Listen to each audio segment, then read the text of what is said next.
A senior leader said to me recently, I know ESG matters. I just don't always know where to find the time when I'm dealing with daily pressures. I hear this quite often. Most organisations now have some form of environmental, social and governance focus.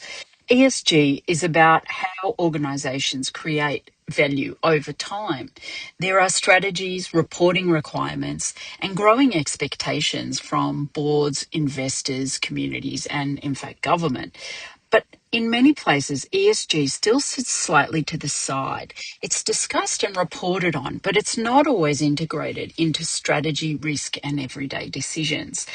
And that's the real challenge now, because ESG isn't just a sustainability issue for a separate team. It's about whether an organisation will be trusted, viable, and performing well in 10 or 20 years' time. And integrating that long-term view into daily leadership decisions requires a particular capability. It needs adaptive stability, which is the ability to stay focused on long-term value while responding to short-term pressure, and to be able to balance performance with responsibility. And when leaders consider longer-term implications of their decision, ESG stops being a separate agenda and becomes part of how an organisation operates. Integrated ESG can be practiced in everyday decisions.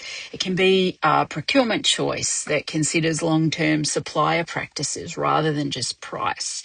It can be a risk discussion that includes environmental, nature, or social risks alongside those financial risk discussions. It could be ensuring major decisions consider those longer term implications, and encouraging teams to think about trust and reputation as strategic assets. Asking consistently, how will this decision be viewed in 3 to 5 years, either financially, operationally, or reputation-wise?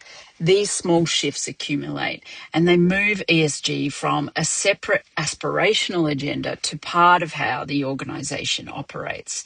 So next time you're making a decision, pause for a moment and think, what would it look like to widen the conversation slightly and lead with both immediate performance and long-term value in mind?